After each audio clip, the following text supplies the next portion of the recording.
अच्छा डॉक्टर साहब, क्या ये दांतों का टेढ़ापन कोई बीमारी है या बस ये खूबसूरती का मसला है? चंद बीमारियों की वजह से भी ऐसा हो सकता है, but most of the time जो है दांतों का टेढ़ापन एग्जैक्टली है क्या, और कब हमें डॉक्टर के पास जाके उसका बाकायदा इलाज शुरू करवाना चाहिए? बहुत से मरीज ऐसे आते हैं कि जिनको हल्का सा टेढ़ापन जो है ना, वो भी उनके लिए लाइक सोशल डेथ के तौर पे होता है कि मैं ये चीज़ ठीक करवाना चाहता हूँ इसमें। ऐसी कौन सी 5 गलतियां हैं जो कि वालिदैन करते हैं जिसकी वजह से बच्चों को सारी ज़िंदगी भुगतना पड़ता है, खासतौर पर दांतों को लेकर? हर आम आदमी को भी नॉलेज में ये बात होनी चाहिए कि अगर तो आपके बच्चे का जबड़ा छोटा है तो ये इलाज बिल्कुल मुमकिन है ऑर्थोडोंटिस्ट के साथ। दूध के दांत होते हैं बच्चों के अंदर, इनकी क्या इंपॉर्टेंस होती है, कितने अहम होते हैं? बहुत सारे जो ब्रेसिस के मसले मसाइल हैं वो इसी वजह से आते हैं कि दूध का दांत जल्दी गिर गया। क्या बच्चे या बड़े मुंह खोल के सोते हैं या मुंह खोल के सांस लेते हैं, इनकी वजह से भी दांतों पर कोई असर पड़ता है? जो माउथ ब्रीदिंग की हैबिट है उसकी वजह से ना सिर्फ आपके दांत खराब होते हैं।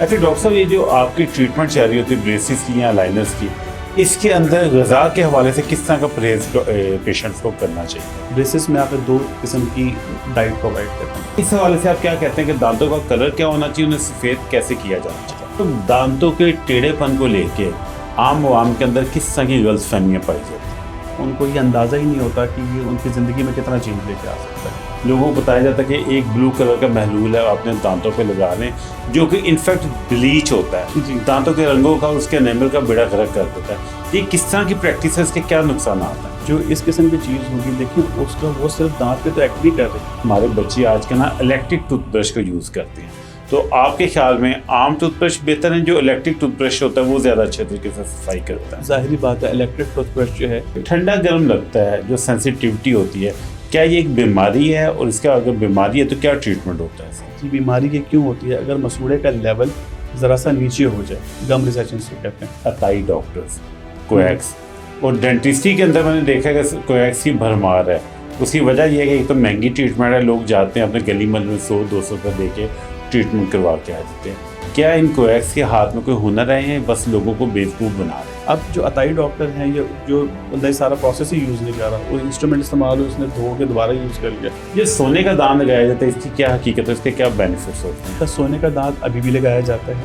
क्या टूथपेस्ट से सफाई बेहतर होती है, टूथ पाउडर के साथ सफाई बेहतर होती है? फॉर श्योर टूथपेस्ट के साथ, क्योंकि पाउडर जो है वो उंगली के साथ यूज़ कर रहे थे। कहा जाता है कि कोयला, नमक, बेकिंग सोडा, ये चीज़ें दांतों की सफाई के लिए बड़ी अहम होती है, क्या इनकी इंपॉर्टेंस है? आप यूज़ कर सकते हैं अगर पेस्ट अवेलेबल ना हो, बट इसमें इशू क्या होता है कि इनके अब्रेसिवनेस जो है वो कोयला या नमक की वो टूथ के सरफेस को डैमेज कर सकते हैं। तो देखा गया कि टूथपेस्ट की ट्यूब के ऊपर ना कुछ निशान होते हैं, कोई ब्लैक कलर का होता है, कोई ग्रीन होता है, कोई रेड होता है।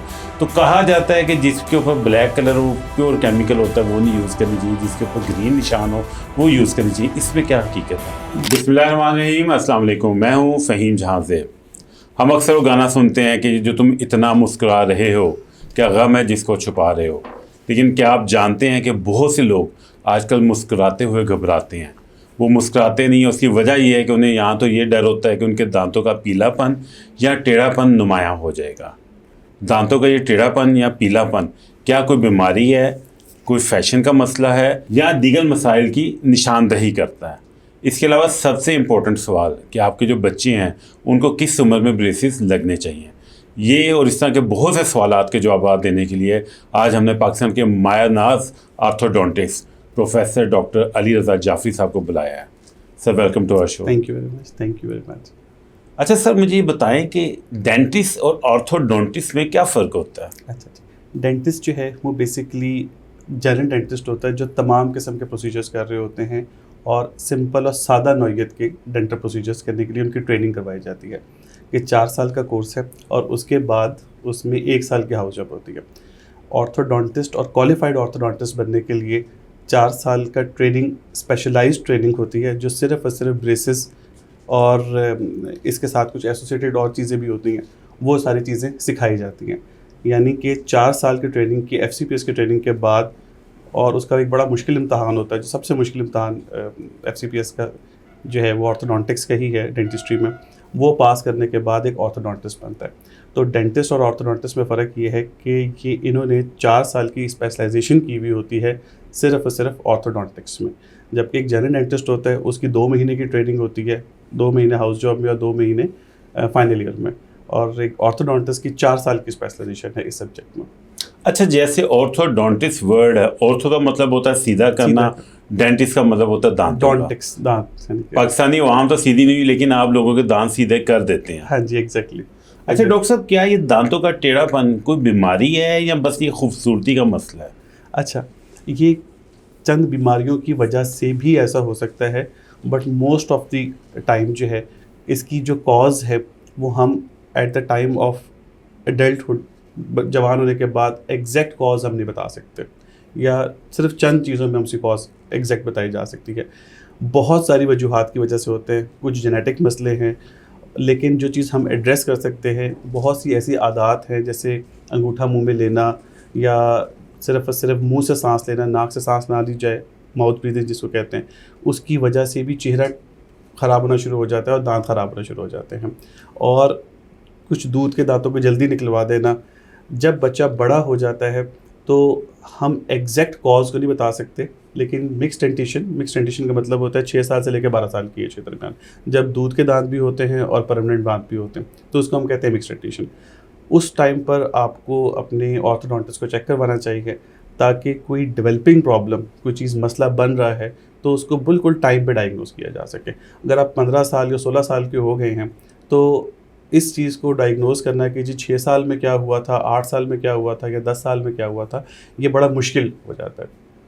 तो अच्छा डॉक्टर साहब, हमारे यहाँ पे तो अक्सर ये तस्वुर किया जाता है कि बच्चे अंगूठा चूसते हैं या पेस्टिसाइड यूज़ करते हैं तो उनके दांत बाहर निकल आते हैं, जिन्हें कुछ लोग खूबसूरती की अलामत समझते हैं, कुछ लोग समझते हैं कि ये थोड़ी सी प्रॉब्लम है तो डॉक्टर्स के पास रब्ता करते हैं।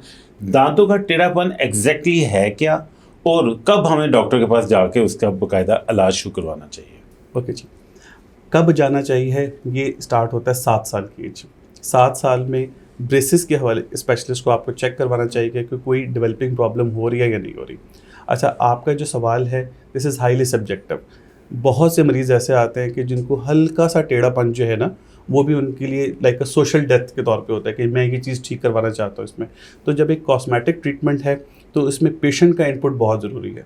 अब हमारे पास ऐसे पेशेंट भी आते हैं जो पठान है, कुछ ऐसे है कि जी वो कहते हैं, हम उनको बताते भी हैं कि जी आप ये करवा लें, दांत आपके आगे, वो कहते हैं नहीं जी ठीक है जी, हमें कोई फ़र्क नहीं पड़ता।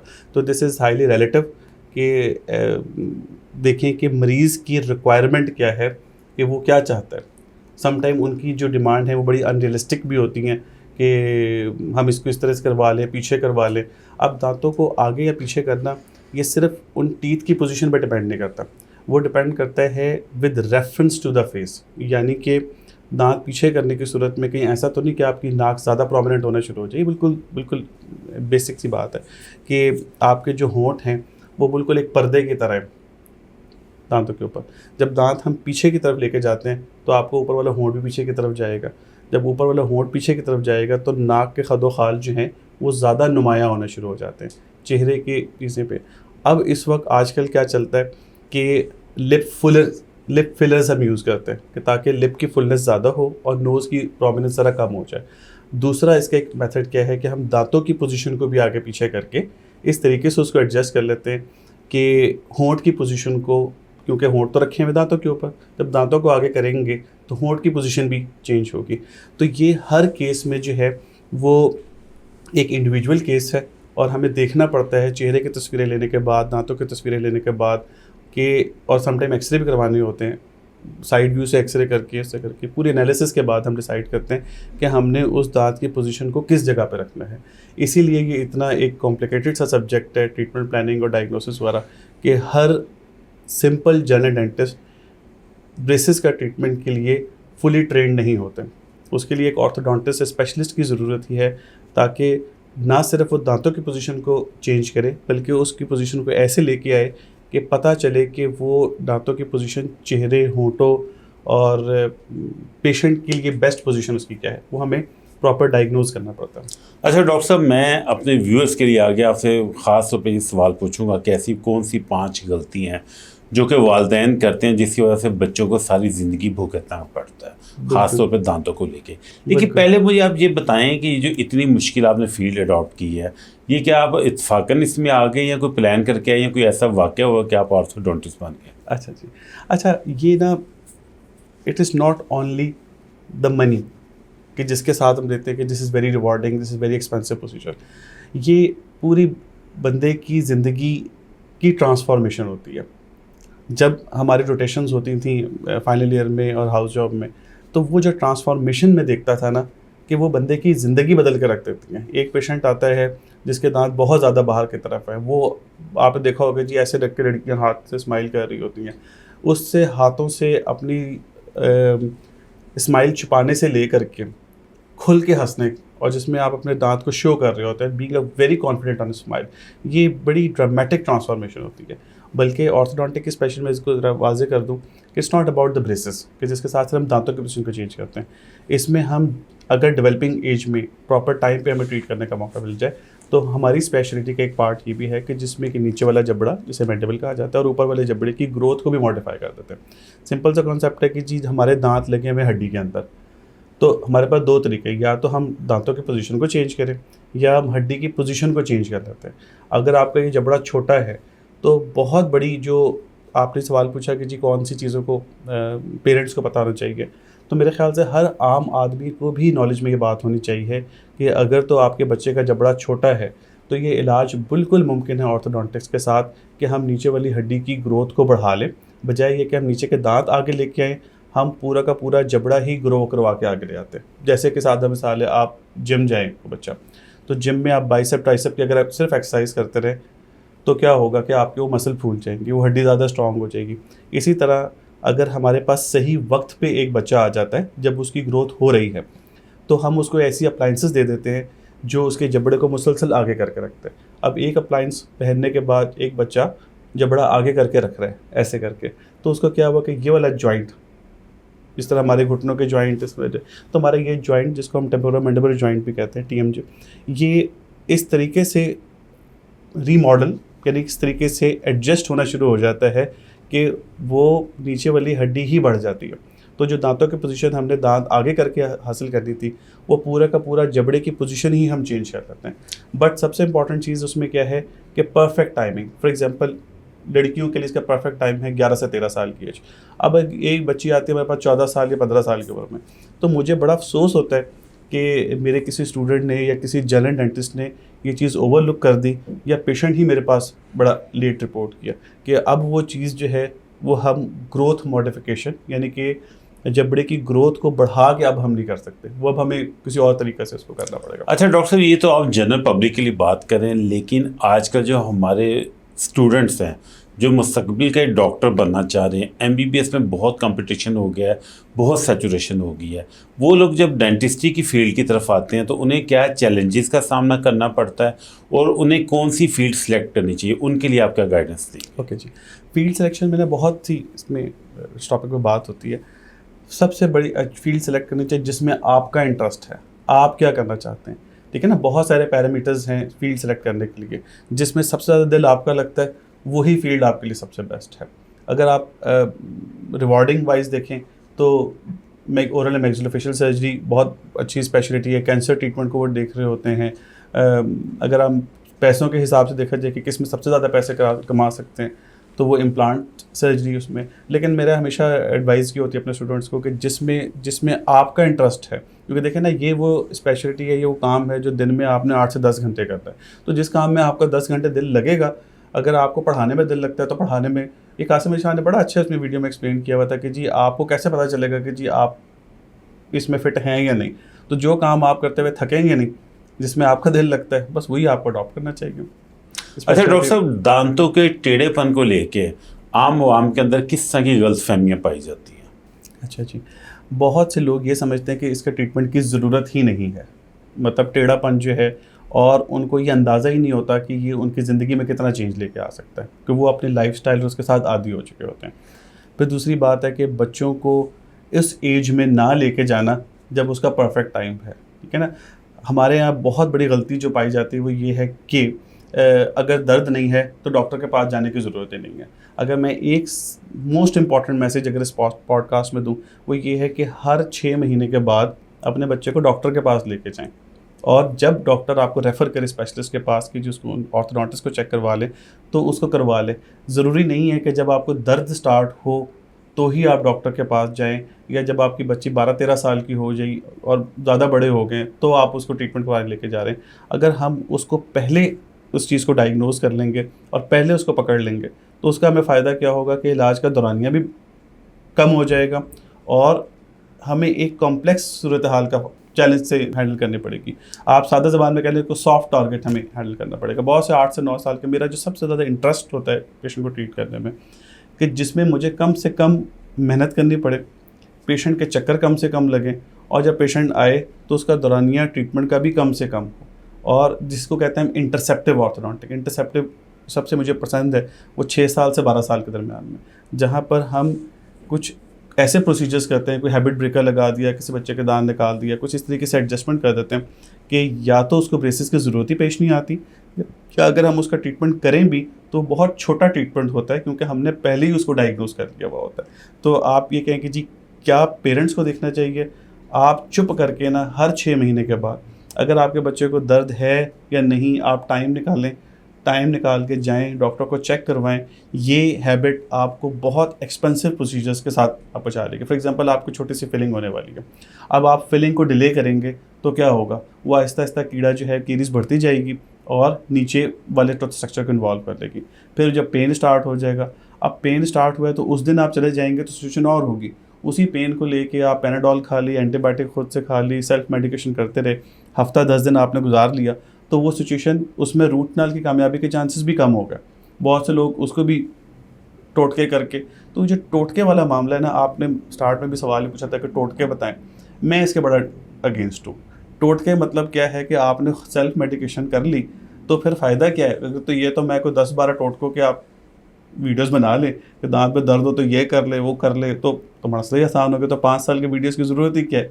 तो हम तो डायग्नोज करेंगे एक्सरेज के साथ, मतलब अगर किसी दिन मेरा एक्सरे ख़राब हो जाए तो मैं भी हैंडीकैप्ड हो जाता हूँ, क्यों तो हम उसको डायग्नोज नहीं कर सकते। तो प्रॉपर मैं अपने हर स्टूडेंट को ये कहता हूँ कि कोई रिश्तेदार कोई मैसेज आपको करे, व्हाट्सएप पे पूछे डॉक्टर साहब ये मसला हो गया या एक तस्वीर दे दी, तो मैं उन्हें कहता हूँ कभी आप इसको रिप्लाई ना करें, या उसको क्या कि आएँ क्लिनिक पे आएँ। हर चीज़ की प्रॉपर डायग्नोसिस के लिए ज़रूरी है कि उसकी प्रॉपर हिस्ट्री ली जाए, उसको जहाँ ज़रूरत है उसको एक्सरे के साथ देखा जाए, प्रॉपर क्लिनिकल एग्जामिनेशन के बाद फिर ही वो कहें। फॉर एग्जांपल आप मुझे व्हाट्सएप पे तस्वीरें भेज देते हैं, डॉक्टर साहब ये मसला हो गया, मैंने हाफ डाटा मेरे पास है इनकम्प्लीट इन्फॉर्मेशन के साथ, मैंने एक वॉइस नोट पे आपको डायग्नोसिस दे दी, उसके साथ आपका मसला हल नहीं हुआ, ठीक है। आप जब दूसरे के पास जाएंगे तो आप तो कोट मुझे करेंगे कि जी प्रोफेसर डॉक्टर अली जाफरी ने मुझे ये कहा था, तो आप ये बात नहीं बताएंगे कि आपने व्हाट्सएप पे पूछा था या आप आके आए। तो आप क्या समझते, बेहतर क्या था? बेहतर यह था कि मैं आपको जवाब ही ना देता कि जी आप this is a incomplete information, मेरे पास तमाम मालूमात नहीं है, आप मेरे पास आएँ, शायद मैं एक्सरे करूँगा या मैं क्लिनिकल एग्जामिन करूँगा, अच्छे से तसल्ली करके फिर मैं आपको जवाब दूंगा। अच्छा डॉक्टर साहब, अभी तक की जो गुफ्तगू हम कर रहे हैं उससे मैं ये समझाऊँ कि जो बरवक्त तशखीस है, डॉक्टर के पास टाइम नहीं जाना बहुत इंपॉर्टेंट है दांतों के मसले के अंदर। अगर हम डिले करेंगे तो इन फ्यूचर इसकी वजह से मामला बढ़ जाएगा और काफ़ी ज़्यादा महंगा भी हो जाता है। अच्छा मुझे ये बताएं कि जो दूध के दांत होते हैं बच्चों के अंदर, इनकी क्या इंपॉर्टेंस होती है, कितने अहम होते हैं? अच्छा, ये भी एक बहुत बड़ी मिसकंसेप्शन है कि लोग जो हैं वो दूध के दांत जब ख़राब होता है तो कहते हैं अच्छा दूध का दांत ही है, इसकी फिलिंग कराने की क्या ज़रूरत है, या ये निकल भी क्या। तो उसमें बहुत सारे जो ब्रेसेस के मसले मसाइल हैं वो इसी वजह से आते हैं कि दूध का दांत जल्दी गिर गया तो क्या होता है कि पीछे वाला दांत आगे उस जगह पे आ जाएगा। तो होता ये है कि दूध की दांत की बहुत ज़्यादा इम्पॉर्टेंस है परमानेंट डेंटिशन या परमानेंट दांतों की सही जगह पे आने पे। तो जो ब्रेसेस की स्पेशलिटी है हमें उसमें तो हमें ये बहुत ज़्यादा इसकी पोजीशन को मेंटेन करना पड़ता है। जब तक हमारी पूरी कोशिश होती है कि दूध के दांत को बचा लें, वरना इसने जो है वो गाइडेंस प्रोवाइड करनी होती है नीचे आने वाले परमानेंट टूथ को। अगर तो दूध का दांत जल्दी गिर गया तो वो कैसे नीचे परमानेंट टूथ को इन्फॉर्मेशन देगा, तो वो सही जगह पे नहीं आएगा। फिर उसको में क्या होगा कि जी दांत टेढ़े मेढ़े होना शुरू हो जाएंगे, और फिर जाके आपने 7 साल या 8 साल में तो फिलिंग्स के पैसे बचा लिए, लेकिन 12 साल की उम्र में जाके 3 या 4 लाख रुपए का ब्रेसेस का ट्रीटमेंट आपको करवाना पड़ रहा होता है। अच्छा डॉक्टर साहब, मैंने अक्सर देखा बच्चे या बड़े मुंह खोल के सोते हैं या मुंह खोल के सांस लेते हैं, इनकी वजह से भी दांतों पे कोई असर पड़ता है या ये दांतों की बीमारी की वजह से ये मसला होता है? नहीं, ये बहुत आपने बड़ा अच्छा सवाल पूछा। जो माउथ ब्रीदिंग की हैबिट है वो उसकी वजह से ना सिर्फ आपके दांत ख़राब होते हैं, बल्कि आपके चेहरे का स्ट्रक्चर ही चेंज हो जाता है। इस सवाल पे मैं आपका सिर्फ टाइम लूँगा और अच्छे से एक्सप्लेन इसको करूँगा। हमारा जो चेहरा डेवलप कर रहा होता है वो डेवलप ऐसे करता है कि इसके गाल हैं और ज़बान है और इसके दरमियान में आपके दांत हैं। अब हुआ क्या कि आपकी जो है वो ज़ुकाम हुआ या एडिनॉइड्स हैं या हैबिट है या कुछ भी ऐसी वजह कि जिसकी वजह से नाक से सांस लेना बंद हो गया। अब जब नाक से सांस लेना बंद किया तो बच्चा मुंह खोलेगा। जब उसने मुंह खोलना है तो पूरा का पूरा बैलेंस ख़राब हो गया। ठीक है, जब वो मुंह खोलेगा तो चीक के मसल्स का प्रेशर थोड़ा सा बढ़ जाएगा। जो टंग की नॉर्मल पोजीशन थी, जैसे मेरी और आपकी, कि हमने मुंह बंद किया हुआ तो टंग की एक पोजीशन है जो तालू के अंदर वाली साइड पे जा रही है। जब बच्चा मुंह खोल के सांस ले रहा है या सो रहा है तो उसकी पोजीशन जो है वो नीचे की तरफ हो जाएगी। अब जब ज़बान की पोजीशन नीचे हो गई और चीक वाले मसल्स का प्रेशर भी थोड़ा सा इंक्रीज़ हो गया तो आपका तालू जो है वो हल्का सा प्रेस होना शुरू हो जाएगा, जिसकी वजह से, और जिस तरह मैंने अभी आपको ग्रोथ मॉडिफिकेशन में बताया था कि पूरी की पूरी बच्चे की ग्रोथ डिस्टर्ब हो जाती है। तो ये ENT स्पेशलिस्ट के साथ मिलके हम बहुत से केसेस जो है वो एडिनॉइड्स की तरफ या इसकी सर्जरी बचपन में करवाने की ज़रूरत इसलिए पेश आती है ताकि नाक का रास्ता क्लियर हो और बच्चा नाक से सांस ले। अगर मुसलसल कई सालों तक आप मुंह से सांस ले रहे हैं तो चेहरे का तो पूरा बैलेंस ख़राब हो जाएगा, वो चेहरा पूरा का पूरा लंबाई में चला जाएगा। फॉर एग्जांपल कि एक बच्चा ऐसे मुंह करके सांस ले रहा है तो उसका पूरा का पूरा मुंह परमानेंटली लंबा हो जाएगा। क्यों परमानेंटली लंबा हो जाएगा? क्योंकि सारे उसके जॉइंट, उसके मसल्स और उनकी बोन जो है वो उस नए तरीके के साथ new position of the soft tissue या चीक्स के हिसाब से बन जाएगी। अच्छा, आपने लंबे मुंह की बात की है। आजकल तो फैशन है, लोग अपनी जॉ लाइन को ज़रा थोड़ा सा स्ट्रॉन्ग करते हैं, प्रोमिनेंट करते हैं, उसके लिए बाकायदा एक्सरसाइजेस करते हैं। उन लोगों के लिए आप क्या मशवरा देंगे? उन लोगों को बिल्कुल मशवरा ये नहीं है कि मुंह खोल के सर। अच्छा, ये मुंह खोल के सोना तब है जब बच्चा ग्रो कर रहा होता है। तो अगर मेरा या आपकी उम्र का बंदा मुंह खोल के रखेगा तो उसको कुछ भी नहीं होने वाला। तो उसको कोई मशवरा ये कि इसके साथ जो है उसके लिए प्रॉपर ट्रीटमेंट होते हैं, बोटॉक्स वगैरह है या जॉ की सर्जरीज होती हैं चेहरे को चेंज करने के लिए। मुँह खोलने के साथ जो इम्पैक्ट आता है वो मोस्टली क्या 100% नेगेटिव इम्पैक्ट ही होता है। अच्छा डॉक्टर साहब, मुझे ये बताएं कि ऐसे लोग जो अपनी जॉ लाइन को प्रोमिनेंट करना चाहते हैं या फैशन के मुताबिक, आजकल के ज़माने के मुताबिक अपने फेस के स्ट्रक्चर को बेहतर करना चाहते हैं, उनके लिए आप कौन सी एक्सरसाइजेज रिकमेंड करते हैं?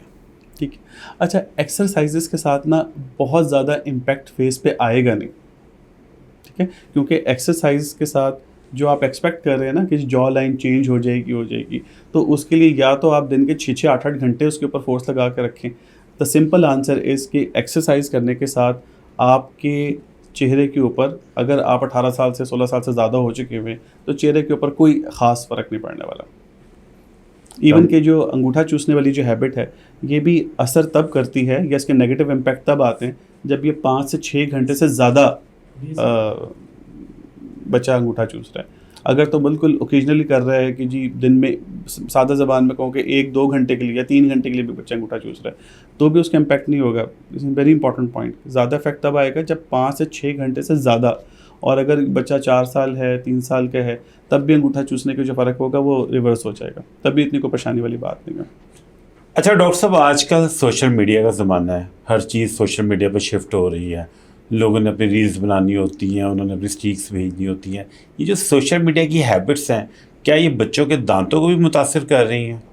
अच्छा, दांतों को मुतासिर एग्जैक्टली तो नहीं कर रही, ठीक है, लेकिन अगर आपका पोस्चर डिस्टर्ब कर रहा है कि आप मुसलसल नीचे रख के करते रहते हैं या कुछ है, तो ऐसे डायरेक्ट कोई कोरिलेशन नहीं है कि दांतों की बीमारियां सोशल मीडिया की वजह से दांतों की बीमारियां नहीं हो सकती। चलें आगे आ जाते हैं। सोशल मीडिया का सबसे बड़ा इम्पैक्ट आपकी ईटिंग हैबिट्स पे आता है। आप फिजी ड्रिंक्स यूज़ करते हैं, आप मीठे चॉकलेट्स, मीठी चीज़ें यूज़ करते हैं, उनका आपके दांतों पर कैसा असर रहता है?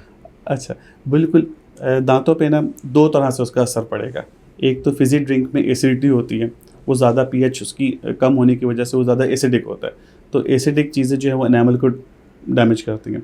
दूसरा ये कि मीठा अगर आप यूज़ कर भी लें तो मेक श्योर कि आप उसकी फ़ौरन दांतों की सफाई, मीठा इस्तेमाल करने से मना नहीं, तो पॉइंट इज़ कि मीठा अगर मुंह में रहेगा तो वो प्रॉब्लम करेगा। फॉर एग्जांपल, मैं अपने बच्चों को भी कहूँगा चॉकलेट खानी है तो खा लो, लेकिन चॉकलेट का मसला ये कि वो चॉकलेट दांतों पे चिपक जाती है। खानी है तो खा लो, लेकिन फ़ौरन इमीडिएटली उसके बाद ब्रश करें, ठीक है ना। अगर मीठा मुंह में रहेगा तो मसला करता है। अच्छा, जो शुगर फ्री ड्रिंक्स होती हैं, क्या ये भी आपके दांतों को मुतासिर करती हैं? जी बिल्कुल, क्योंकि शुगर में शुगर तो नहीं है, लेकिन क्योंकि फिज़ी ड्रिंक होने की वजह से, कार्बोनेटेड ड्रिंक होने की वजह से उसमें एसिडिटी ज़्यादा होगी, जो दांतों को मुतासर तब ज़्यादा करेंगी जब बंदा उसको दांतों को रगड़ेगा। ठीक है, अगर आपने फिज़ी ड्रिंक पी है, उसकी पीएच वैल्यू कम है, एसिडिटी उसमें है, और उसके बाद उसके हैबिट है कि कुछ लोग दांतों को रगड़ते रहते हैं, उसमें उसका इम्पैक्ट बहुत आएगा।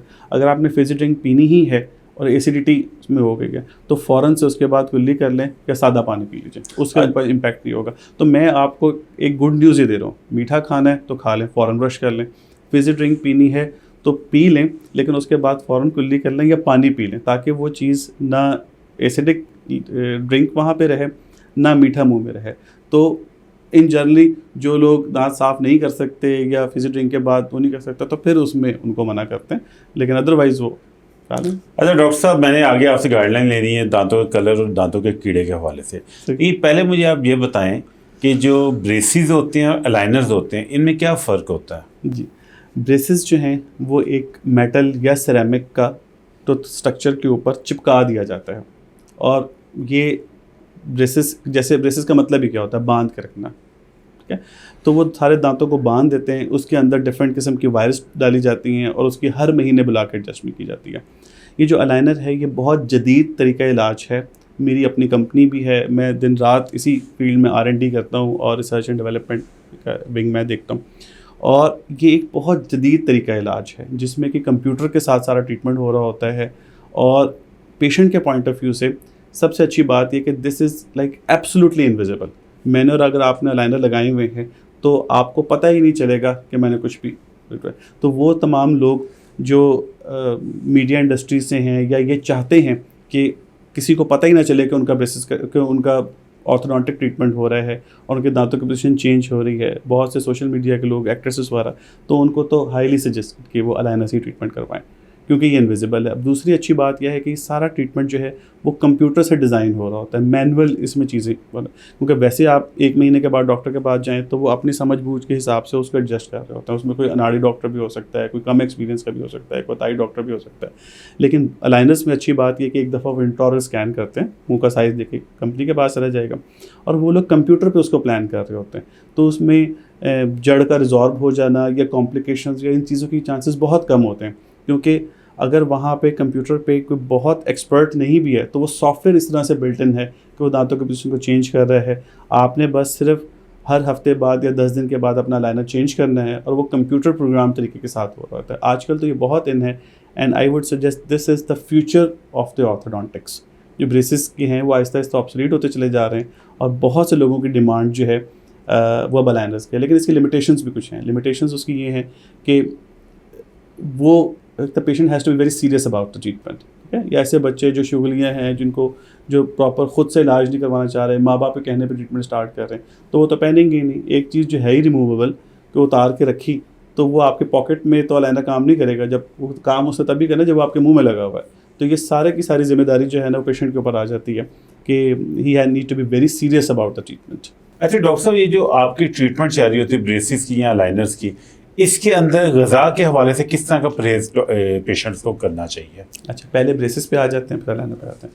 ब्रेसिस में आपने 2 किस्म की डाइट को अवॉइड करना है, क्योंकि हमने ब्रेसिस उतारने होते हैं 2 साल के बाद। तो 2 साल के बाद उतारने, तो हम ये चाहते हैं कि जब उसको ब्रेसिस को रिमूव करें तो कोई डैमेज ना हो। तो इस वजह से उसको जानबूझकर एक सर्टेन स्ट्रेंथ के साथ लगाया हुआ होता है। अगर हम ब्रेसिस को बहुत ज़ोर से लगा देंगे, मजबूती से लगा देंगे, तो जब हम उसको उतारेंगे तो उस पर एक डैमेज आने का चांस होता है। अब क्योंकि हमने लगाया ही उसके एक सर्टेन स्ट्रेंथ के साथ है, तो अगर आप कोई हार्ड चीज़ खाते हैं तो उसके साथ ही टूट सकते हैं। हार्ड चीज़ में क्या है कि आम की गुठली है, कुछ सेब खा रहे हैं, या कुछ चीज़ आप सामने के दांत से बाइट करते हैं तो उसके साथ टूट जाएगा। दूसरा ये है कि जब ब्रेसेस लगे हुए होते हैं तो सफाई दांतों की ज़रा मुश्किल हो जाती है, इसलिए आपने कोई ऐसी चीज़ नहीं खानी जो ब्रेसेस के अराउंड चिपक जाए और कीड़ा लगना शुरू हो जाए। Coming to the aligner, aligners में इज़ अ गुड न्यूज़, आप क्योंकि जब अलाइनर उतारा तो आप जो मर्ज़ी खा सकते हैं, हार्ड चीज़ खाएँ, कोई खाएँ, इसमें कोई इमरजेंसी नहीं है अलाइनर में। फॉर एग्जांपल आज आपने ब्रेसेस टाइट करवाए, अगले दिन आपके बच्चे ने जो है ना वो हार्ड चीज़ खा के तोड़ दिए। अच्छा डॉक्टर साहब, ऑर्थोडोंटिक्स की ये जो ट्रीटमेंट है इसके हवाले से अक्सर ये मिथ पाई जाती है या मिसकंसेप्शन है लोगों के अंदर कि ये सिर्फ खूबसूरती के लिए होती है, इसका इनफैक्ट कोई इतना बड़ा असर नहीं होता। ये बहुत अच्छा सवाल किया। ये बहुत कॉमन मिसकंसेप्शन है कि ब्रेसेस का ट्रीटमेंट सिर्फ खूबसूरती का ट्रीटमेंट है। नहीं, ये जो है वो जॉ की पोजीशन या बाइट को एडजस्ट भी करता है। फॉर एग्जांपल कि आपके जो नीचे वाले दांत हैं वो ऊपर तालू पर टकरा रहे हैं, तो वो तो मुसलसल तालू को ख़राब कर रहे हैं, ऊपर वाले दांत की लाइफ ही ख़त्म हो रही है। या एक दांत बहुत आगे की तरफ है तो वो तो बिल्कुल हड्डी की बाउंड्री से बाहर जा रहा है, तो उसके मसूड़ों की सेहत को ठीक करने के लिए, उसकी बाइट को एडजस्ट करने के लिए, तो that is the functional part of the treatment. या देखिए ना, एक दांत का उभार है, दूसरे दांत में डिप्रेशन है, एक दांत का उभार दूसरे दांत में डिप्रेशन में जाके बैठेगा तो सही तरीके से आप बाइट कर सकेंगे। तो या आप खुद सोचें कि एक दांत का उभार दूसरे दांत के उभार के साथ टकरा रहा है तो वो तो दांत सारा रगड़ा जाएगा, तो हम उसकी पोजीशन को भी ठीक करेंगे। समटाइम क्या होता है कि जी एक दांत आपस में टकरा रहा है तो बच्चा आगे करके बंद करना शुरू कर देगा, और है बड़ी सिंपल सी प्रॉब्लम कि दांत आपस में टकरा रहे थे, लेकिन क्योंकि पूरी उसकी बाइट को चेंज कर देगा तो पूरे फेस की ग्रोथ ख़राब होना शुरू हो जाएगी। बच्चा आगे करके रखेगा वो पूरा उस हिसाब से ग्रोथ हो जाएगी, या बच्चा टेढ़ा करके बंद कर रहा है, बहुत कॉमन प्रॉब्लम होता है फेशियल एसिमेट्री, चेहरे का टेढ़ापन। सिर्फ दांत टकराता है और बच्चा सिर्फ दांत टकराने को अवॉइड करने के लिए कि दांत ना टकराए पूरा जॉ साइड पर के बंद करना शुरू कर देता है, और फिर पूरी की पूरी ग्रोथ ही वैसी हो जाती है, चेहरा टेढ़ा हो जाता है। तो ये बहुत बड़ी मिसकंसेप्शन है कि जी सिर्फ खूबसूरती का इलाज है, इसमें बहुत इंपॉर्टेंट है फंक्शनल पॉइंट ऑफ व्यू से भी। अच्छा डॉक्टर साहब, ये जो ट्रीटमेंट है दांतों की या जबड़े के टेढ़ापन की, ये किस उम्र तक होती है, और आपने कौन सी सबसे बड़ी उम्र का पेशेंट है जिसको आज तक आपने ट्रीट किया है? बहुत अच्छा सवाल पूछा आपने। अच्छा, अगर तो बच्चा आ रहा है जब उसकी ग्रोथ हो रही है, जब बच्चे की जॉ का साइज़ बढ़ रहा है मिक्स्ड डेंटिशन में, और फिर ये टेढ़ापन है और ये किसी सिंड्रोम या किसी और कॉम्प्लिकेशन की वजह से नहीं है, तो माइल्ड सा जो चेहरे का टेढ़ापन है वो हम किसी अप्लायंस के साथ या डेंटल टीथ को ग्राइंड करने या किसी और डेंटल ट्रीटमेंट के साथ एडजस्ट कर सकते हैं। और अगर बच्चा बड़ा हो गया है, एडल्टहुड में आ गया है, तो इस टेढ़ापन को ठीक करने के लिए या तो आप उसे एक्सेप्ट कर लें या जॉ की सर्जरीज इसके लिए होती हैं। लेकिन सबसे इम्पॉर्टेंट बात यह है कि अगर बच्चा आपको मिक्स्ड डेंटिशन में मिलता है 6-8 साल 9 साल की एज में, तो हम जो जबड़े का टेढ़ापन है वो किसी अप्लायंसेस के साथ या सिंपल डेंटल ट्रीटमेंट के साथ ठीक कर सकते हैं, जो कल को जाके आगे परमानेंट हो जाएगा और जॉ सर्जरीज पे जाना पड़ेगा। अच्छा डॉक्टर साहब, अब जो मैंने आपसे सवाल करने हैं वो हमारे नौजवान लड़के लड़कियों के लिए बड़ा इंपॉर्टेंट है। आप ये बताएं कि एक आम शख्स की जो मुस्कुराहट होती है वो उसकी शख्सियत पे कैसा असर डालती है? ये completely quality of life change कर देती है।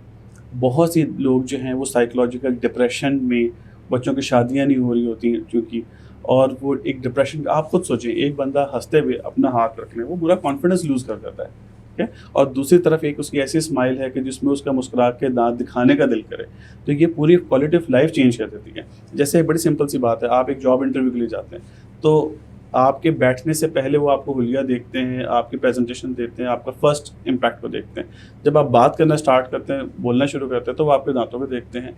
अच्छा, इसके ऊपर ना बहुत सी रिसर्च भी अवेलेबल हैं कि उन लोगों को जिनके दांत ज़्यादा खूबसूरत हैं, उनको ज़्यादा जॉब्स मिलती हैं, उनको ज़्यादा सोशल मीडिया पे आएंगे और वो ज़िंदगी में ज़्यादा कामयाब हैं। क्यों? उसकी एक तो लोगों में उसके परसेप्शन, लोगों को परसीव जिस तरीके से उसको एंटरटेन करते हैं वो डिफरेंट हो जाता है, और दूसरा बंदे का कॉन्फिडेंस चेंज हो जाता है, तो क्वालिटी ऑफ लाइफ पूरी चेंज हो जाती है।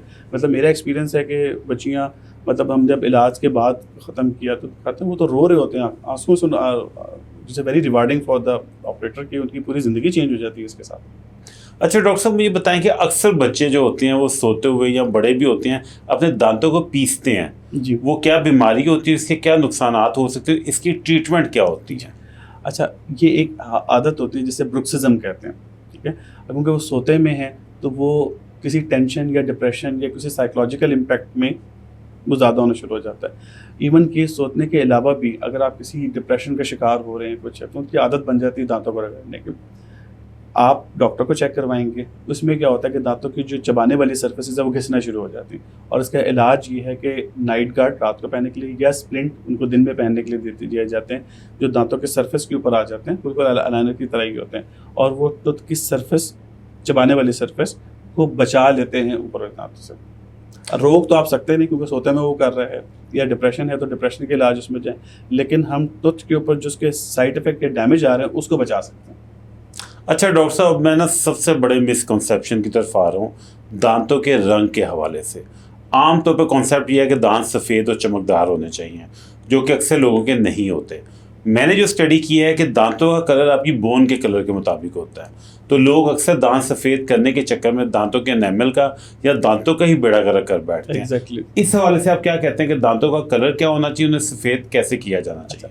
दांतों का कलर जो है वो स्किन के कलर के मुनासिबत से होना चाहिए, ठीक है। अगर तो आपकी स्किन डार्क है तो बहुत ज़्यादा सफ़ेद दांत उस पर मिसमैच करेगा, और ये एक साइकोलॉजिकल काउंसलिंग की ज़रूरत है कि पेशेंट मेरे पास आया कहते हैं दांतों का ये वाला रंग करते हैं। लेकिन और हकीकत में तो ऐसी होता है, जितना डार्क कलर होता है उतने ही सफ़ेद दांत नज़र आते हैं। जी बिल्कुल नज़र आता है, लेकिन बहुत ज़्यादा उसको सफ़ेद अगर कर देंगे ना तो वो उसके साथ मिसमैच होगा, वो बहुत आर्टिफिशियल लगेगा और वो मुनासिब नहीं लगेगा। पर वो पेशेंट के अपने इसमें होता है कि अच्छा जी ऐसे कर दे। तो सवाल आपका ये है कि दांत का जो रंग है, जिस तरह हमारे स्किन का कलर अल्लाह ताला ने डिसाइड किया हुआ है, इसी तरह से दांत का रंग भी डिसाइड होता है।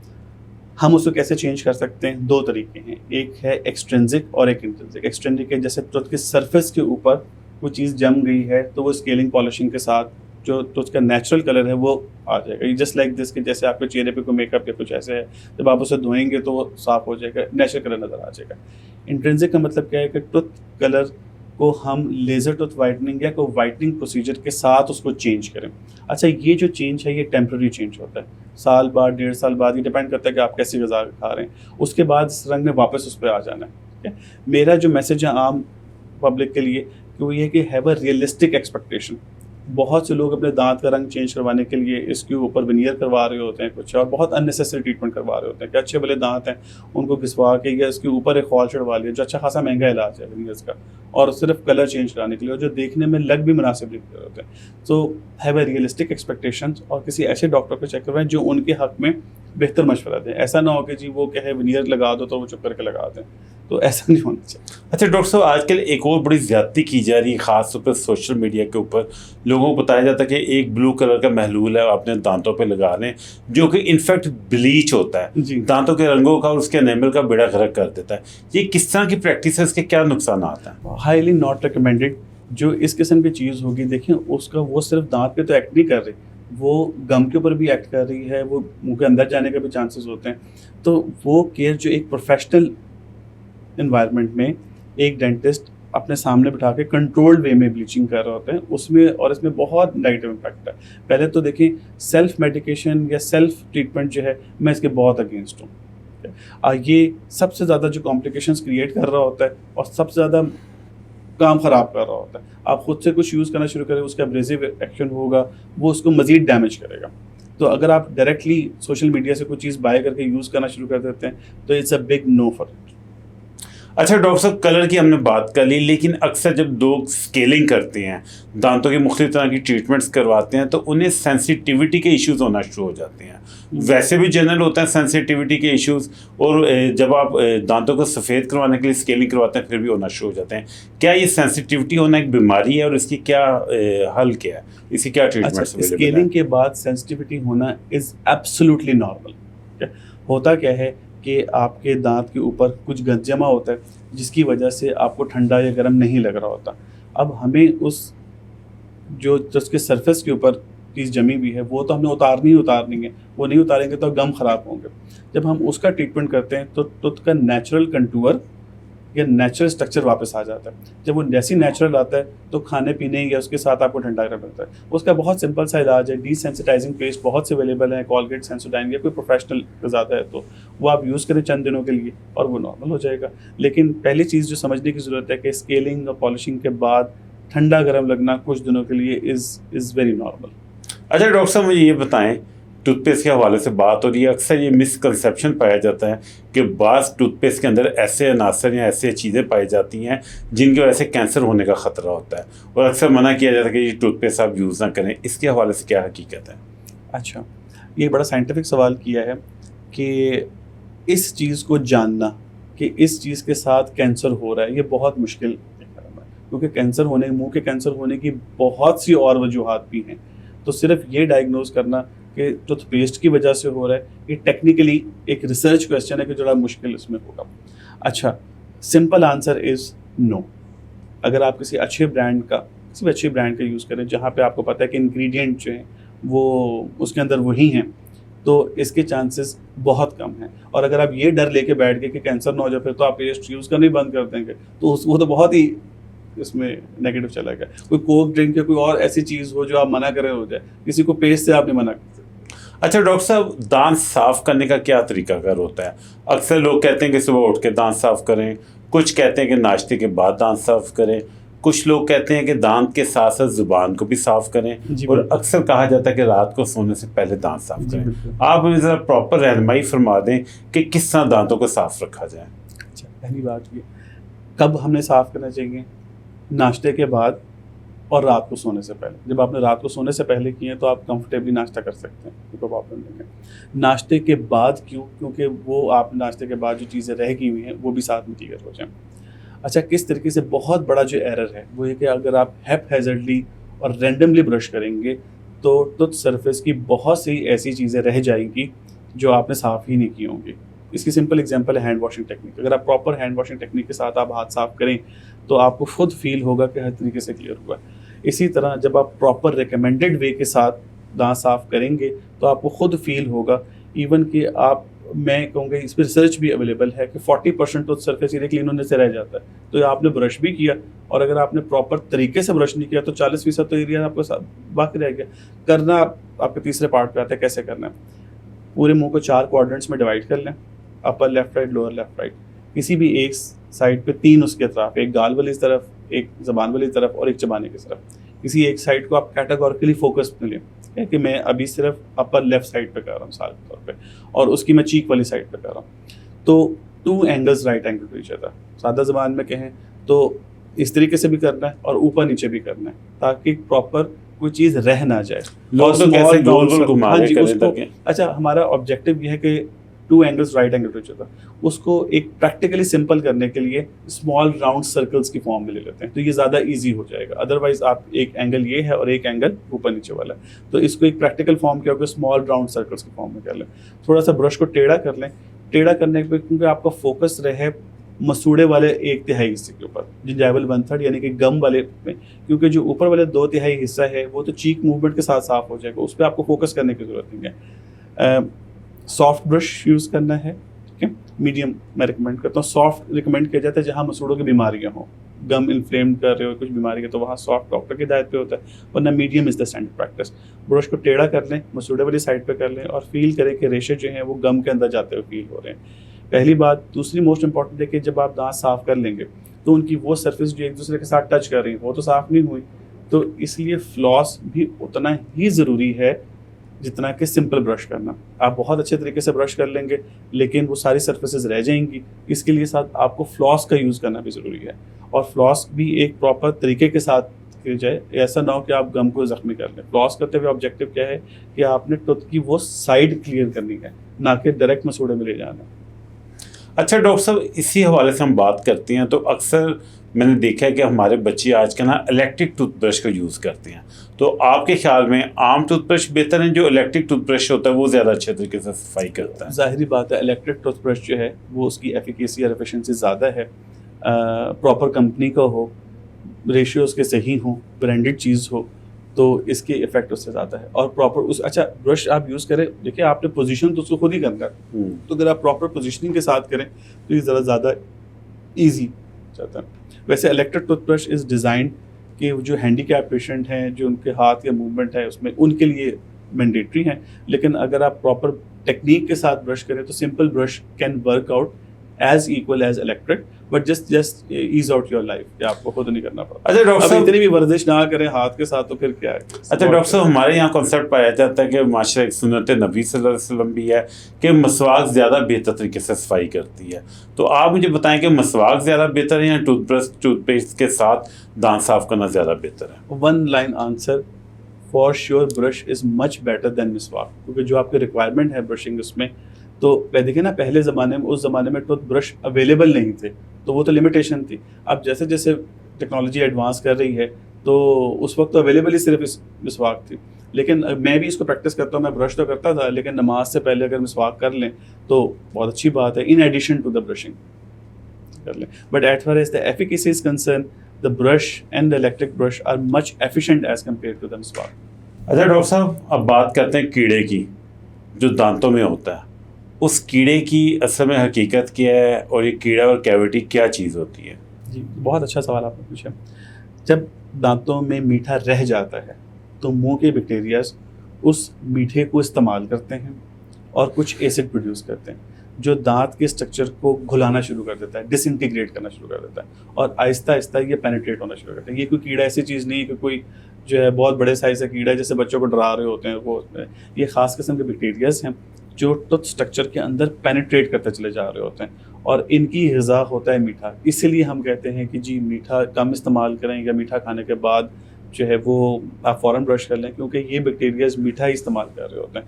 आप मीठा बंद कर देंगे इनकी, लेकिन एक दफ़ा ये पेनिट्रेट होकर टूथ स्ट्रक्चर के अंदर चले गए तो वो उसके अंदर ही अंदर जा रहे होते हैं। इसका इलाज है फिलिंग करवाना।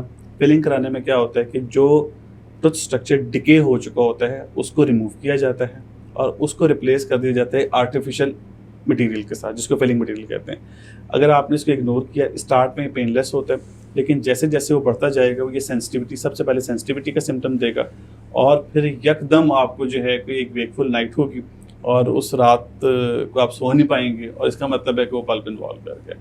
जब आप अंदर चला गया, गोश्त के अंदर चला गया, दांत के अंदर ही गोश्त का हिस्सा होता है, जब उसमें चला गया तो फिर रूट कैनाल का ट्रीटमेंट जरूरी है। उसको भी इग्नोर कर देंगे या अगर आप नहीं उसकी केयर की तो फिर वो दांत निकलवाना पड़ेगा। अब जब दांत निकलवाना पड़ेगा तो फिर और उससे आप एक्सपेंसिव प्रोसीजर पे चले गए, इम्प्लांट या दांत लगाने के उसके ऊपर।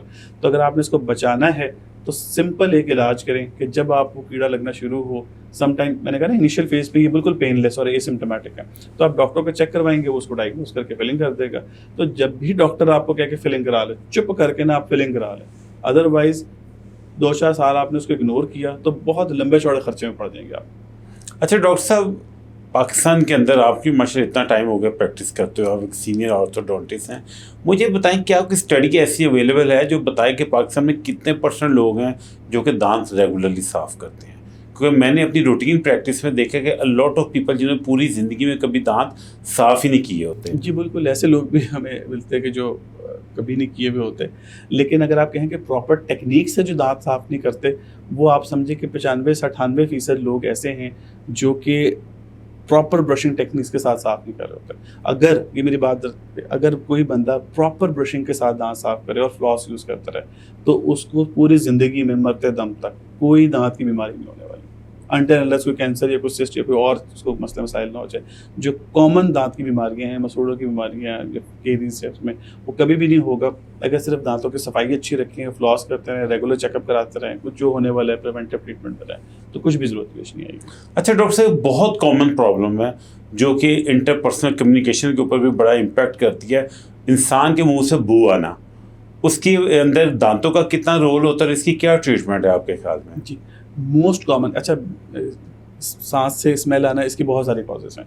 दी मोस्ट कॉमन आप समझ लें कि 99% क्या होती है कि दांत साफ़ अच्छे तरीके से ना करना। और बू क्यों आती है? कोई भी बू या कोई भी स्मेल जो है वो किसी गैस की वजह से आ रही होती है, ठीक है। कुछ बैक्टीरियाज जो हैं वो ऐसी गैस प्रोड्यूस कर रहे होते हैं आपके खाने या उसका रेमिनेंट को यूज़ करते हुए जो स्मेल कॉज कर रहे होते हैं। So the most common reason is bad oral hygiene, and the most common effective treatment is a proper brushing of your teeth, flossing, regular scaling जो साल बाद या 6 महीने बाद जो भी आपकी कंडीशन के अकॉर्डिंगली, और टंग की cleaning and oral hygiene maintain करना। उसके साथ there are certain rare condition जहाँ मैदे की वजह से या कोई और मसूड़े की बीमारी होगी, but that is very rare. Most common आप समझे कि 99% जो है वो बैड ओरल हाइजीन मेंटेन करने, दांतों की सफाई ना रखने की वजह से, मुंह की सफाई ना रखने की वजह से ही स्मेल का प्रॉब्लम होता है। अच्छा डॉक्टर साहब, ओरल हाइजीन को अच्छे तरीके से मेंटेन रखने के लिए क्या क्या ज़रूरी नास्ता है जिन पे आपको अमल करना चाहिए? 3 बातें, नाश्ते के बाद ब्रश और रात को सोने से पहले ब्रश, और अगर कोई मीठा या कुछ ऐसी चीज़ें खा रहे हैं तो उसके बाद ब्रशिंग। पहली ब्रशिंग, दूसरा फ्लॉस, दिन में कम से कम एक दफ़ा फ्लॉस यूज़ करें। तीसरा रेगुलर डेंटल चेकअप, 6 महीने के बाद आप चेक कराएंगे, कोई और प्रॉब्लम क्रिएट हो रही होगी उसी टाइम डायग्नोज करेंगे और उसको सॉर्ट आउट कर देंगे, वो प्रॉब्लम आगे नहीं बढ़ने वाली। डॉक्टर साहब, अगर हम बैनुल-अक़वामी तौर पे देखें और लोकली भी देखें तो ये कॉन्सेप्ट पाया जाता है कि जो दांतों की ट्रीटमेंट है ये किसी किस्म की ना नेसेसिटी जो होती हैं, जो बेसिक ट्रीटमेंट उसमें नहीं आती। इवन बहुत सी जो आपकी इंश्योरेंस कंपनीज होती है वो इसको कवर भी नहीं करती। इसी वजह से कॉन्सेप्ट पाया जाता है कि बहुत महंगी ट्रीटमेंट है। अक्सर लोग तो बाहर से पाकिस्तान आकर ट्रीटमेंट करवाते हैं, लेकिन पाकिस्तानी कहते हैं भाई ये बड़ा महंगा काम है, इससे बेहतर है कि आप अपने दांत को ख़राब होने दें, ज़्यादा से ज़्यादा ये कि कीड़ा लगेगा हम दांत निकलवा देंगे तो जान छूट जाएगी। क्या हकीकत में ये बहुत महंगा प्रोसीजर है? जी बिल्कुल, I agree with this idea. हम ट्रीटमेंट को 2 पार्ट में डिवाइड कर देते हैं। एक है कॉस्मेटिक या इलेक्टिव प्रोसीजर, जो आप नहीं भी करवाएंगे तो कोई फर्क नहीं पड़ेगा, और एक है मैंडेटरी ट्रीटमेंट। तो ये आपका डॉक्टर डिसाइड करेगा कि जी क्या ये कॉस्मेटिक ट्रीटमेंट है या इलेक्टिव ट्रीटमेंट है या एक मैंडेटरी ट्रीटमेंट है। ठीक है, तो जो कॉस्मेटिक प्रोसीजर्स हैं ऑब्वियसली वो बहुत महंगे हैं, लेकिन उसके महंगे होने की कुछ रीज़न है। महंगे होने की रीज़न ये है कि उसमें लैब इन्वॉल्व होती है, एक केयरफुल प्रोसीजर करने में एक टाइम रिक्वायर्ड होता है। एक प्रोसीजर 1 घंटे का है, आधे घंटे का है, आप ये एक अच्छी फिलिंग करने के लिए आधा घंटा रिक्वायर्ड है। अगर कोई 2 मिनट में या 5 मिनट में फिलिंग कर रहा है तो वो फिलिंग उस स्टैंडर्ड की नहीं है। तो अच्छा काम करने के लिए हमेशा वो महंगा काम ही होगा। अब बेसिस का ट्रीटमेंट जो है लोग लाख 1.5 लाख रुपए में भी कर सकते हैं, पर वो क्या होता है कि वो 1 घंटे में 10-10 मरीज देख रहे होते हैं या उतना अच्छे क्वालिटी का नहीं होता। अच्छे क्वालिटी के काम के लिए ज़रूरी है कि डॉक्टर टाइम दे, कम्युनिकेशन अच्छी हो, रिलैक्स एनवायरनमेंट में काम हो, और वो तभी पॉसिबल है जब वो महंगा होगा। अच्छा, इसमें एक और बात मैं ऐड करता हूँ कि अगर कोई यंग प्रोफेशनल ये सोच के मेडिसिन में MBBS ABDS में आ रहा है कि मैं बहुत अमीर हो जाऊँगा या बहुत पैसे कमा लूँगा, तो उसको बिल्कुल भी नहीं आना चाहिए। अगर तो पैसा कमाना ऑब्जेक्टिव है तो डू सम बिजनेस या कोई ऐसा करें, कोई और काम करें। ये प्रोफेशन है, जिस तरह आर्मी में कोई बंदा आता है ना तो उसको होता है कि जी मैंने जो है मुल्क को सर्व करना है। ये माइंडसेट आप लेके आएंगे ना कि मैंने सर्व करना है, तो ही आप एक अच्छे डॉक्टर बन सकते हैं। अगर आप ये सोचना शुरू कर दें कि जी आज मैंने कितने पैसे कमाए तो कल कितने कमाए, अगले महीने मैंने इतने पैसे कमाने हैं, इस माइंडसेट के साथ एक अच्छे डॉक्टर नहीं बन सकते आप। डॉक्टर साहब बड़ी अच्छी बात की आपने। अब मुझे ये बताएं डॉक्टर साहब कि ये जो रूट कैनाल होती है ये क्या चीज़ होती है? अच्छा, जो रूट कैनाल में क्या होता है, जैसे कि कीड़ा या कीरीज बढ़ते बढ़ते दांत का गोश्त वाले हिस्से को इन्वॉल्व कर ले तो इन्फेक्शन बढ़ जाता है और नीचे हड्डी में जाना शुरू कर देता है। रूट कैनाल में क्या करते हैं कि हम दांत को सुन करते हैं और जहाँ जहाँ कीड़ा लगा होता है उसको रिमूव करने के बाद जो दांत का सबसे इनर मोस्ट लेयर है, पल्प का स्ट्रक्चर जो ज़्यादा गोश्त था पहले, इसको कम्प्लीटली रिमूव किया जाता है। फिर उसके बाद हम उसको हीलिंग पे छोड़ देते हैं कि नीचे का हड्डी जो जड़ के नीचे का बोन का एरिया वो हील कर जाए, और उसके बाद जिस तरह फिलिंग मटीरियल से नहीं भर देते हम दांत को, उसी तरीके से हम जड़ को भी जो है वो फिल कर दिया जाता है, और that's called the root canal. अच्छा, जो ठंडा गर्म लगता है, जो सेंसिटिविटी होती है, क्या ये एक बीमारी है? और इसका अगर बीमारी है तो क्या ट्रीटमेंट होता है इसका? अच्छा जी, बीमारी ये क्यों होती है? अगर मसूड़े का लेवल ज़रा सा नीचे हो जाए, गम रिसेशन जिसको कहते हैं, तो दांत का वो हिस्सा जो कि हड्डी में होना चाहिए अब वो मुंह में आना शुरू हो जाता है, लंबाई में उसके दांत का साइज़ बढ़ जाएगा। अब वो पार्ट जो कि हड्डी के अंदर होना चाहिए था वो मुंह के अंदर आ गया तो वो ठंडा गर्म लगेगा। इसका जो 4-5 इसके इलाज हैं, स्टार्ट फ्रॉम डिसेंसिटाइजिंग पेस्ट, जैसे कॉलगेट सेंसिटिव या कोई भी इस तरह का पेस्ट आप यूज़ करना शुरू करें तो कुछ हिस्से में आ जाएगा। लेकिन जैसे मैंने पहले कहा कि हर 6 महीने के बाद चेक करवाएं। ठंडा गर्म किसी कीड़ा लगने की वजह से भी हो सकता है और सिंपल गम रिसेशन की वजह से हो सकता है। तो गम रिसेशन की वजह से है या कीड़ा लगने की वजह से, ये डायग्नोज करेगा आपका डॉक्टर। तो अगर आपको ठंडा गर्म लगे, चुप करके ना डॉक्टर को जाके चेक करवाएं एंड लेट हिम डिसाइड कि एग्जैक्ट कॉज क्या है। और कोई भी जो जूनियर लेवल का डॉक्टर 3rd ईयर का बच्चा तक आपको डायग्नोज करके बता देगा what is the cause of sensitivity. अब मैं सिंपल इसमें आंसर इस दिस कि कोई टोटका ना यूज़ करें, जब भी ठंडा गर्म लगे जाकर डॉक्टर को चेक करवाएं, क्योंकि अगर वो ठंडा गर्म लग रहा है कीड़ा लगने की वजह से तो you need immediate treatment for that. अच्छा डॉक्टर साहब, सबसे इम्पोर्टेंट जो इशू है पूरे पाकिस्तान के अंदर वो है अताई डॉक्टर्स, कोएक्स। और डेंटिस्ट्री के अंदर मैंने देखा कि कोएक्स की भरमार है। उसकी वजह यह है कि एक तो महंगी ट्रीटमेंट है, लोग जाते हैं अपने गली मल में 100-200 रुपये दे के ट्रीटमेंट करवा के आ जाते हैं। क्या इन कोएक्स के हाथ में कोई हुनर है या बस लोगों को बेवकूफ़ बना रहे हैं? इसकी सबसे बड़ी वजह आपने बयान की कि महंगा होना ट्रीटमेंट। हमें एक अच्छी स्टरलाइजेशन यूज़ करने के लिए उसके कुछ स्टैंडर्ड्स हैं।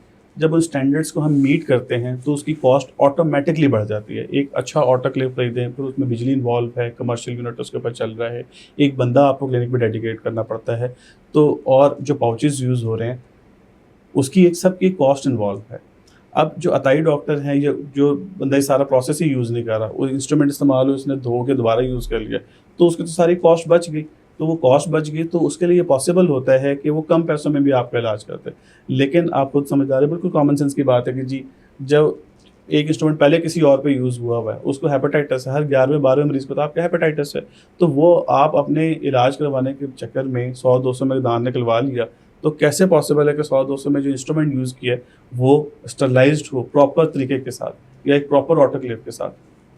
तो वो तो आप एक बीमारी लेके घर में आ गए, और कल को आप जो हेपेटाइटिस के इलाज में पैसे लगाएंगे, उससे ज़्यादा बेहतर है कि किसी डॉक्टर से जाके दांत निकलवाएं जिसने प्रॉपर इंस्ट्रूमेंट स्टरलाइज किए हुए हों।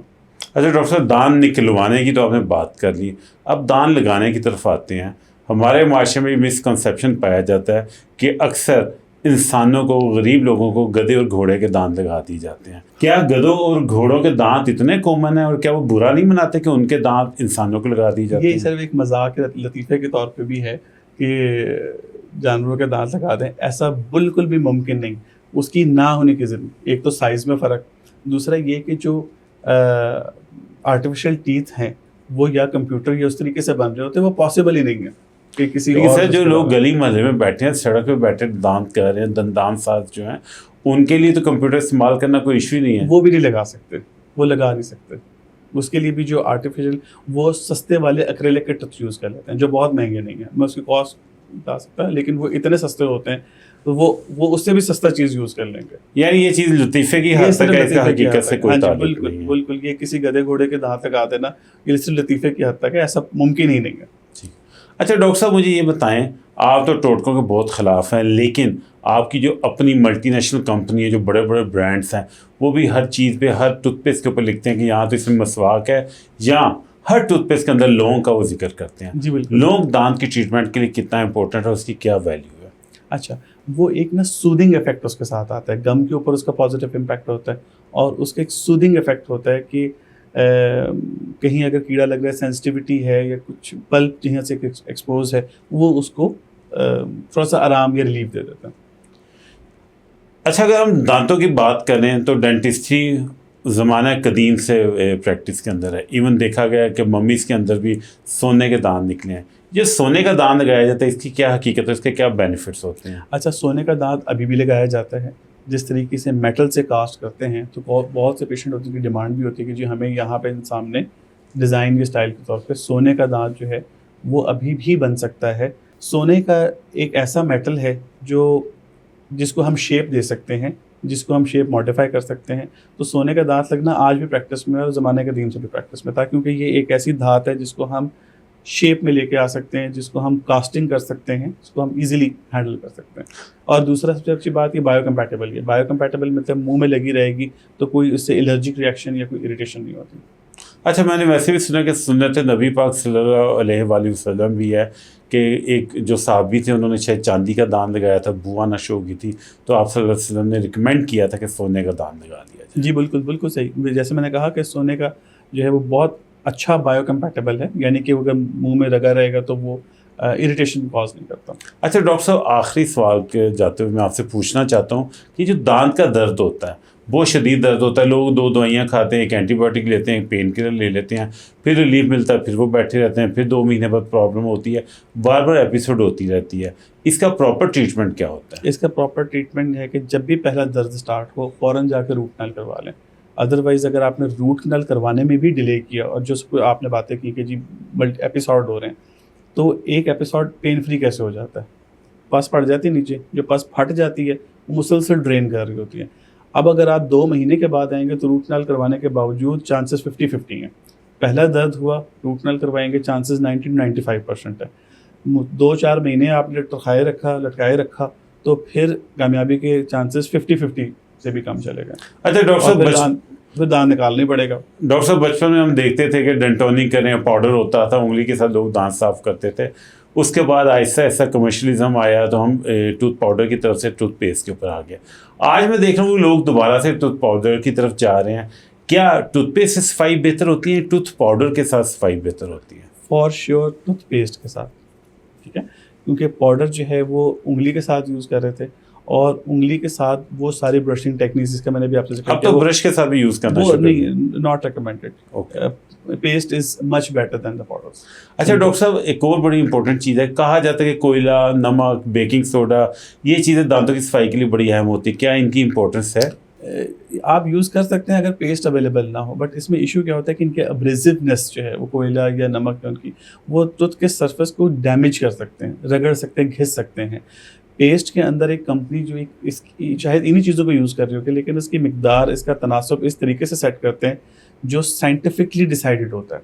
तो आप किसी कंपनी का पेस्ट ही यूज़ करें, क्योंकि इन्होंने इसकी मिकदार को सेट किया हुआ होता है। डॉक्टर साहब, अक्सर देखा गया कि टूथपेस्ट की ट्यूब के ऊपर ना कुछ निशान होते हैं, कोई ब्लैक कलर का होता है, कोई ग्रीन होता है, कोई रेड होता है।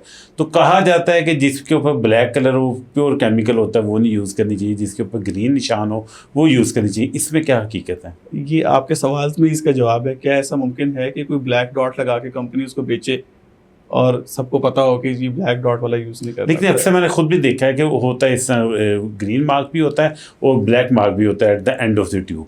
वो I am not aware of this के वो मार्क की क्या कोडिंग है। अच्छा डॉक्टर साहब, अपनी एक ऐसी हैबिट बताएं दांत साफ करने के अलावा जो आपके दांतों को महफूज रखती है तमाम बीमारियों से। Regular dental checkup is the only answer, क्योंकि हर केस इंडिविजुअल है। आप रेगुलर चेक कर लेंगे तो प्रॉपर उसको कर लेंगे। हैबिट के हवाले से ये कि कोई भी हैबिट जो है, जो जिसमें कि आप दांतों को रगड़ रहे हैं, साइड पे कर रहे हैं, पेंसिल यूज़ कर रहे हैं, वो आपके टूथ स्ट्रक्चर को डैमेज करेगी। तो मेरे ख्याल से डॉक्टर से मशवरा ले लिया जाए, क्योंकि बहुत बड़ा वास्ट टॉपिक है। तो चेक करवाने के बाद ही डॉक्टर आपको गाइड कर सकता है कि ये चीज़ें आप ना करें। डॉक्टर साहब, बड़े सगीर पाको हिंद के जो हमारी इतनी आवाम है जो अपने दांतों के बारे में कॉन्शियस भी होते जा रहे हैं, उनको आप कौन सा ऐसा मशवरा देना चाहेंगे कि वो अपने दांतों की सेहत को और अपनी ओरल हाइजीन को बेहतर करके अपना लाइफस्टाइल को इम्प्रूव कर सकें? 2-3 काम करें। पहली चीज़, फ्लॉस को लोग बिल्कुल इम्पोर्टेंस नहीं देते, इसको ड्यू इम्पोर्टेंस की ज़रूरत है, क्योंकि जो दांत की आप एक दूसरे की साइड वाली सर्फेसेस हैं उसको साफ ब्रश वहाँ तक नहीं पहुँच सकता, तो फ्लॉस को। दूसरा ये कि प्रॉपर ब्रशिंग टेक्निक को यूज़ करें। पेस्ट की इतनी इंपॉर्टेंस नहीं, कौन सी कंपनी का ब्रश है इसकी इंपॉर्टेंस नहीं, इंपॉर्टेंस है इस चीज़ की कि आप किस तरीके के साथ ब्रश कर रहे हैं, सिमेट्री के साथ ब्रश कर रहे हैं, प्रॉपर एंगल्स के साथ कर रहे हैं। बहुत सी यूट्यूब वीडियोस के साथ अवेलेबल है, और आप फोकस करें कि प्रॉपर टेक्निक के साथ ब्रश करें, फ्लॉस करें। ये मेरा मैसेज होगा। डॉक्टर साहब, मेरा आखिरी सवाल है आपसे कि अक्सर मौलाना हज़रात कहते हैं कि सुन्नत नबी पाक सल्लल्लाहु अलैहि वसल्लम कि मसवाक करें। आया आपके ख्याल में मसवाक करना सुन्नत है या दांतों को साफ़ करना सुन्नत है? दांतों को साफ करना सुन्नत है, लेकिन in addition to the brushing अगर आप मिसवाक कर भी लेते हैं तो उसमें कोई कबाहत नहीं है। डॉक्टर साहब, बहुत शुक्रिया। आपने ना सिर्फ ये कि हमें दांतों की ओरल हाइजीन के हवाले से बताया, बल्कि मुस्कुराहट को कैसे इंप्रूव करना है, लाइफस्टाइल कैसे इंप्रूव करना है, उसके बारे में बताया। बहुत शुक्रिया sir. Thank you very much. Thank you. नाज़रीन, आज प्रोफेसर डॉक्टर अली रज़ा जाफरी साहब ने हमें दांतों की हाइजीन, ओरल हाइजीन और उसके अलावा दांतों की और मुस्कुराहट की खूबसूरती के हवाले से बहुत से हक़ाइक़ से आगाह किया। और ना सिर्फ ये बल्कि उन्होंने टोटकों की भी हकीकत बताई कि जो दांतों की सफाई के टोटके यूज़ किए जाते हैं उनकी क्या हकीकत है। अगर आपको ये कंटेंट पसंद आया तो इसे लाइक, शेयर और सब्सक्राइब करें, और अपने दोस्तों के साथ शेयर करके उनका भी लाइफस्टाइल इंप्रूव करने में हेल्प करें। और अगर आप किसी चीज़ पर डिसएग्री करते हैं तो अपनी राय का इज़हार ज़रूर करें। बहुत शुक्रिया।